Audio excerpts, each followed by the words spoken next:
Hey everyone, this is Christian again with another episode of Sent, and I have the privilege of interviewing Evangelist Dylan Novak.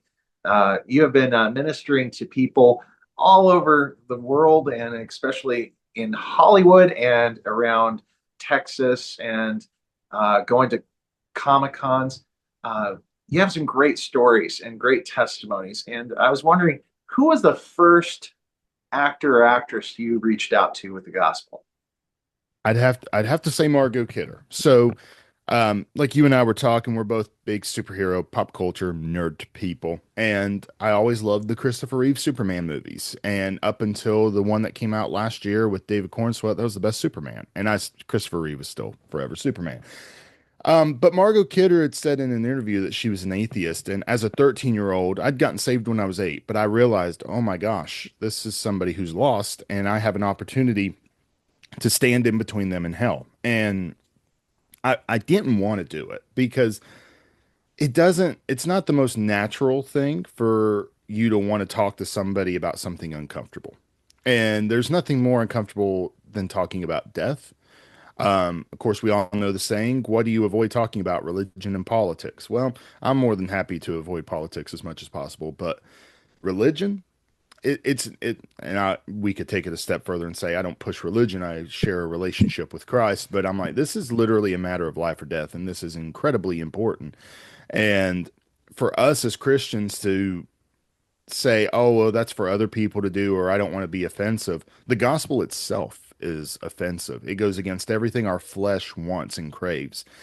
And so after a lot of conviction, I went to this Comic Con in 2009, gave Margot Kidder a gospel tract, not the scary little cartoon chick tracts, but just a simple outline of salvation, explaining the gospel, as well as an invite to church. Again, I never had an expectation that somebody would come to a little tiny Chilhowie, Virginia, but still, I was like, this is a Bible believing church if you want to get more information. And again, we've seen through the years people reaching out that you would never think would reach back out, saying, I want more information or I want to stay in contact or whatever that may be. But from ages 13 to 20, I would just go to Comic Cons, people that I was a fan of, go talk to them. And then it became a full-time ministry of in July of 2015, which we were just talking. Tomorrow is the 11th year anniversary of that. Which is beautiful. And you've had some amazing experience. Like I heard about Jay Farrow a number of times. That Yes. I uh, love Jay. Jay is such a good guy. He's become a good friend too. We've stayed in touch and we'll text each other.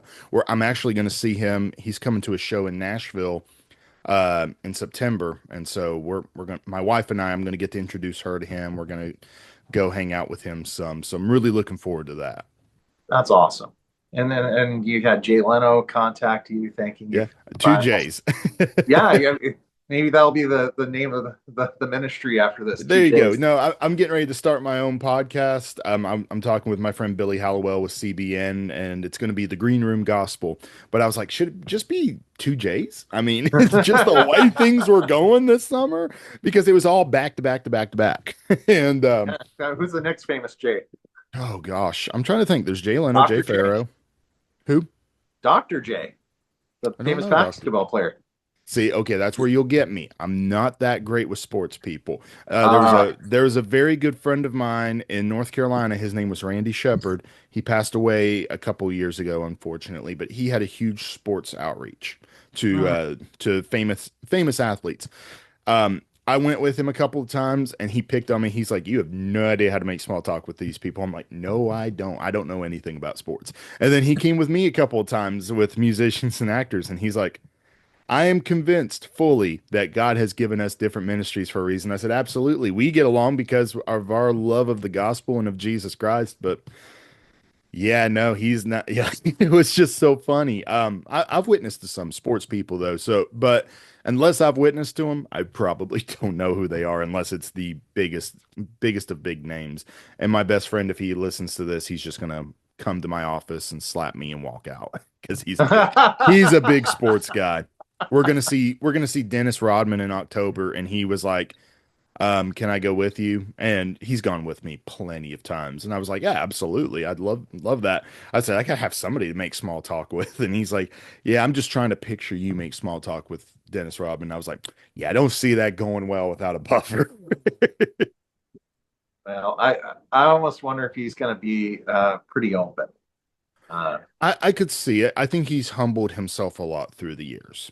And that's another thing. A lot of times people are like, well, why aren't you getting the biggest of big current names?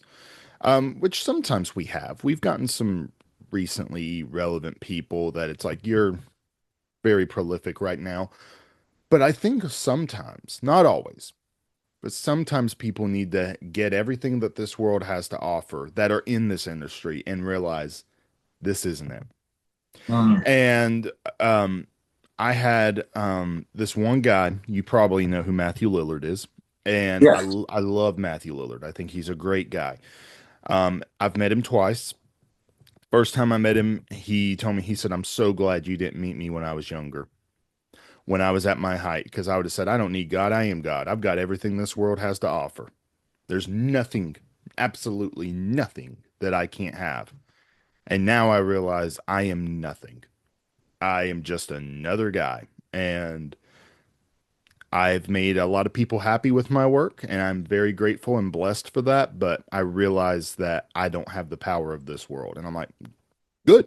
And he Matthew actually comes from a background Christian family. His cousin follows the ministry page. We've talked quite a few times, and that was a really good segue the last time that I saw Matthew. But I think that that's one of the reasons why, it's a lot of times these older people who it's okay, you've had the fame, you've had the fortune, you've had the lust of the flesh, the desires, everything that you could possibly want, and you're still searching. And I think the U2 song rings true. I still haven't found what I'm looking for. Well, and I see it as an open door for this conversation, and that is using your hobbies for Christ. Absolutely. Both you and I have shared the gospel with a number of people. In fact, I briefly shared with Matthew in a line also. Oh, Uh, really? but yeah, I went to get a comic book sign. I'm a comic book collector, and Nice. he struggled because he's like, "This is a second appearance of Scooby Doo. You want me to ruin it with my signature?" I'm like, The ML. and he's struggling with that. So I shared a little bit about faith, and he was like, "A pastor wants me to sign a Scooby Doo comic." Like he couldn't wrap his mind around it, and it That's goes, "Well, awesome. I'm here because I'm sharing my faith with people, and I just want you to know God loves you." And he goes, "That means the world to me." And he finally signed the book, and it was just a real cool experience. And that He's man a, hugs. yes, he does. He gives good hugs. He's, um, no, he's one of the good ones out there. And again, and I think that's what a lot of times the church doesn't see. When they think Hollywood, they're thinking the Beyoncés, the Jay-Z's, and the giant industry names.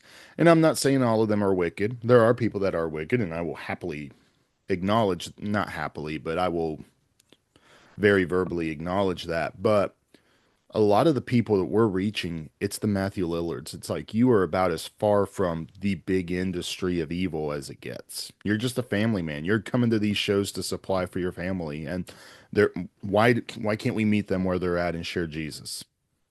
Exactly, and that's what I would encourage everybody listening to this. If you have a hobby, don't let it just be for your enjoyment. Use that Hmm. opportunity to share Christ, whether it's have a puzzle club or you comic cons, you concerts. It's amazing how often we stand in lines for things and you have an opportunity to share your testimony. Exactly. And You have the opportunities literally at every corner, unless you're in a you Doctor know, Who you line. don't Then always the have that Doctor Who opportunity line. with somebody's naked. At least give them the truth. So, Oh yeah. who's who's somebody you're praying for right now that you're planning to see that we could join in with you to pray for? Chris Evans. I'll be seeing him in Boston next weekend. I know that there's some faith-based background with him. Um, I know he does not have a personal relationship with Christ. Not that he's necessarily one of the people who's like, I hate Christians, which is a good thing. That's always a good step to start on.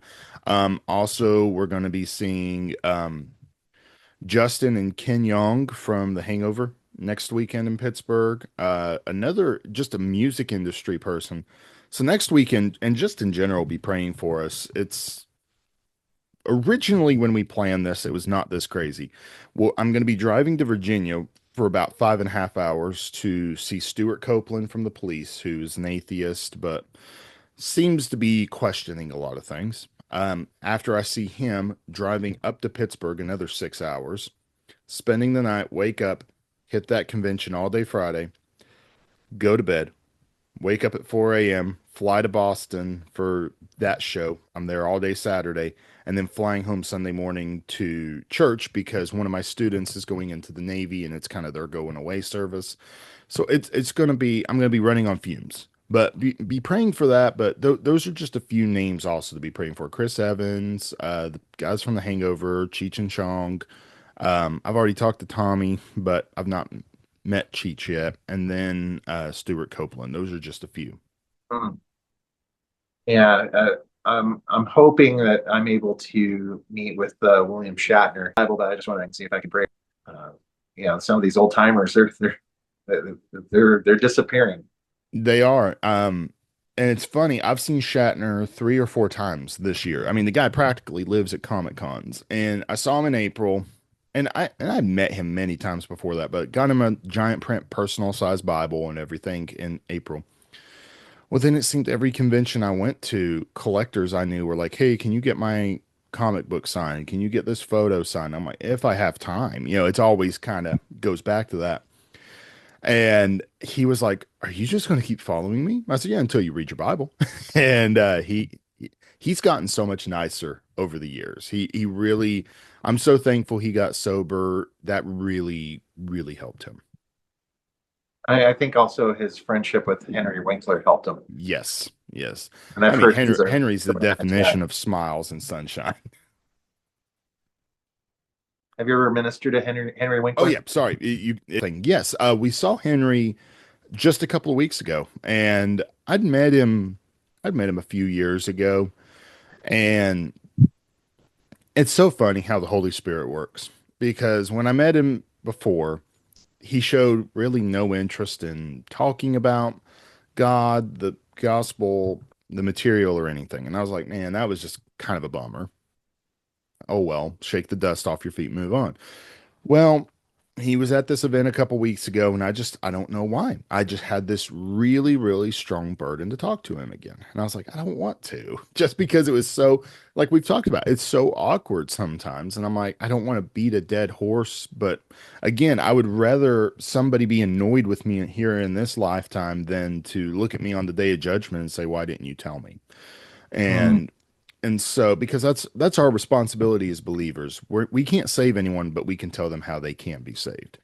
And so we got Henry a dyslexic friendly Bible, and we showed it to him, talked to him about it, and he was very touched by it, and he was like, wow, this is another level of above and beyond. And I was like, oh, we just love and care about you and your soul. And we had a small conversation. A week later, went to the mailbox, and there was a little card. It was like a postcard, and it was from Henry, just thanking us for our love and our care, and he hope you have a great summer. It was just such a sweet little thank you message, and I was like, "Yep, that fits your character." So he's somebody to keep praying for. I know he's gone back and forth with, am I practicing and following Judaism, or am I just culturally Jewish? So it's like I made the joke to the first time I met him. He looked at me. He goes, "I'm a Jew." I said, "I I know," and he goes, well, you know what that means. I said, it means you probably shouldn't be promoting your Christmas book. Earlier, we were talking about Bryce Howard Yes. and her openness. Um, you met her twice, is that right? I've met her 3 times, and the way it happened, the first time I met her, very intentional. One of the main reasons we went to this show to talk to her, because she talked about I'm searching for purpose in life. I'm searching for faith. Again, there are certain people that when I hear interviews or read interviews, I'm like, okay, you're a top priority. Like I really need to get to you soon. And she was one of them. And she and her husband Seth were very open, talking about the gospel. And she was like, "Yeah, I was just kind of raised whatever you want to do." Well, then back in February, kind of a similar deal to the William Shatner thing. A friend of mine said, "Can you get my Mandalorian Funko signed?" Where she's a director, and I was like, "Again, if I have time, I've got to prioritize other things." And again, there are moments like that I'm like, God is just using this. God's using the hobbies and the connections through the hobbies and stuff. And so I walk up to her, and I'm just making small talk, and she goes, "So, what's your job? What do you do, sweetie?" And I said, "I'm a pastor." And she goes, "Oh my gosh, I met a pastor at one of my very first Comic Cons, and he gave me a Bible. It was this beautiful teal color cover." And I said, "That was me." And she was like, "That's why you looked so familiar." And so she started talking about how there was a friend of hers who saw the Bible and said, "I've been praying for you and your family ever since I first met you all to come and grow close to God, Jesus." And so it was a really good conversation just over that little Funko window. And so a couple weeks ago, the same day we saw Henry, I was like, I want to take this opportunity as a follow up to just talk with her again. And she remembered us immediately. There was no small talk. She's like, "Oh my gosh, I love you all so much." And she shared that she had looked up our ministry online and she knew different aspects of the ministry. And she said, "I was on the set of this new horror movie, and I can't remember. I think it's called Anything But Ghost. It's the same guy who just did that Obsession movie." And she said, um, Violet McCraw, which a lot of people know her as from the Megan movie, another horror movie. She said she was sitting there reading a book, and I was like, what are you reading?" Just small talk. And she said, "Oh, I'm reading my Bible." And she said, "I remember just like, oh my gosh, this young lady brought her Bible to a film set. That's so beautiful." And she said, I should probably read my Bible more. I have a Bible." And she said, and I started telling her, "I've got this Bible. It's got my name on it." And Violet goes, "Oh, mine's got my name on it too." And she said, I just kind of froze and said, "Did you get that from a family at a Comic Con?" And she, "Yes." And so she said, it just started this whole faith-based conversation on the movie set with everybody. And I know Aaron Paul's on that set and different people. And she just broke down crying, talking to us. She said, "Please don't stop what you're doing. It's turning the needle back towards faith in Hollywood." There are so many conversations happening behind the scenes because she said, "I've started talking about it more. It's making an impact. It's making a difference for me." And you're going to have people who don't listen. You're going to have people who don't care. But just remember, there's people like me that it's really affecting and really helping. And I'm crying. My wife's crying. She's crying. And I was like, again, my mindset with any ministry is one soul is worth it all. I do that with my youth ministry, any outreach we do. And I'm like, there it is. If in the past 5 years, just, because we saw Jerry Lee Lewis come to know Jesus before he passed away. But I'm like, here in just the last year, if this was all for Bryce, it would have been worth it all. And this is crazy. I didn't put this in the video. Violet shouldn't have gotten a Bible. And here's what I mean by that. I went to this was Scaradise in Tampa, Florida, where she was appearing, but I didn't know she was appearing there. She was a last minute addition to the show. I'd already left, flown down there, and I'm at the show. And if anybody ever sees me at a show, I've either got a giant wagon or I've got a giant suitcase because I used to carry everything in bags on my arms, and then my back started hurting, my neck started hurting. I'm like, yeah, I'm too old for this now. um, but so I go to Madeline, her sister, and I remember looking at him going, "Oh my gosh, I didn't know she was going to be here." It somehow slipped my radar. And she's talking, she's like, "I'd love a Bible like that." I, you know, kind of a similar Jay Farrow story. I have a Bible, don't know where it is. I've looked at it on my phone, yada, yada, yada. And so that was on Friday. Well, Saturday, my wife and I, we go to the show. And for whatever reason, Saturday was pretty slow. It was pretty dead. And I was like, I wonder if there's any Bible book stores anywhere nearby because I've been very blessed in the area we live. There's several places that can do Bible embossing. Our favorite one's going out of business, sadly, but I was like, well, let's find. So we Uh-huh. in Tampa, we found it was across the Tampa Bay Bridge, this little hole in the wall Bible bookstore. I'm trying to remember the name of it. But it was about an hour away. We drove there, got the Bible, came back to the show, went to Violet, and I was like, "So we got you something?" And she's like, "There's no way." And so And it was and it was a very good conversation. Where do you stand with Jesus? And I look back at that now and I'm like, man, how much God was moving behind the scenes, even in just that. Again, there's no such thing as a coincidence. Everything happens for a reason, No, yeah, and it just proves the power of God. And sometimes it just proves God's got a great sense of humor. Like on my social media post, you'll see where I'm like, thank you to whoever for sponsoring this Bible. Um, where we met Laura Prepon, there was this lady whose last name was Kelso, and I was like, and that was who popped up in like the order of how the Bibles are assigned out. That nobody picks who their Bible goes towards. They just get put on a wait list, assigned out in the order it's given. And I was like, Kelso. Well, that's not a last name you see everywhere, and that goes along with that 70s show perfectly. And it was just so funny because my wife's never watched that 70s show, and she's like, "What's the big deal?" I'm like, "To put it in terms of The Office, because The Office is our favorite show." I said that would be like me giving a Bible to Rainn Wilson and saying thank you to James Halpert for sponsoring this Bible. It's like, okay, this is wild. It's a very unique last name. And she's like, all right, and it became our game. She's like, I don't think anyone will notice that coincidence. And I'm like, it wasn't a coincidence. That's just a little God wink. And she's like, well, we'll see if anyone comments. I go to the page, there's like 100 people, Kelso, and I'm like, it's just so fun to see God use those coincidences. that's awesome. Well, let's switch and talk about youth ministry. You've been doing youth pastoring for a while. Hmm. Um, 6 years. have have, have your youth caught on to a vision of evangelism amongst their high schools and junior highs because of your example? Some have.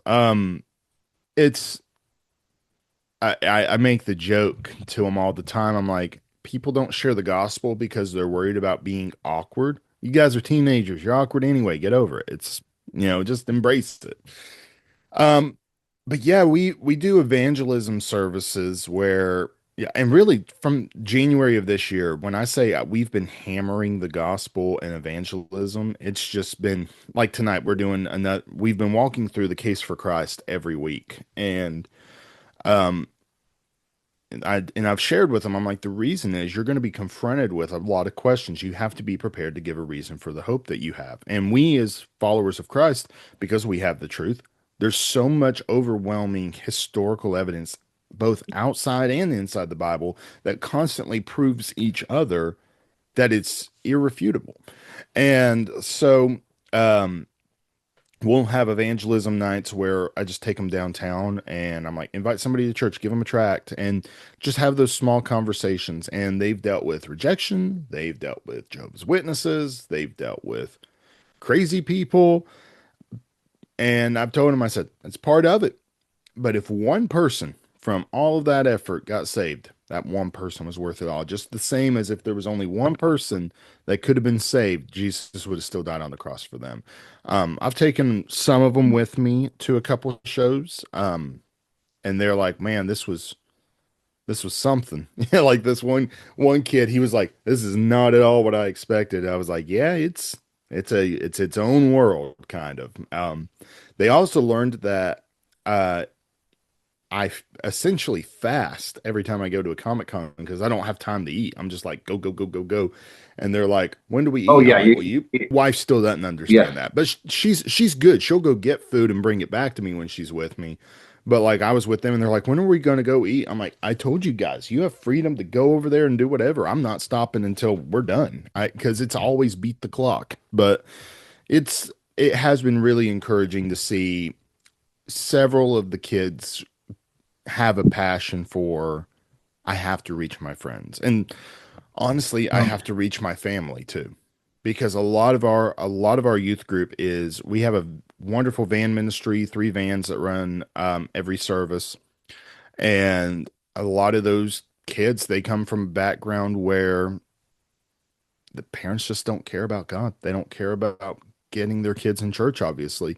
Um, And I've told them your first mission field is your house, and you can live by example, and you can live by um, practicing what you preach. That's one of the first ways you can start evangelizing to somebody, because actions speak louder than words.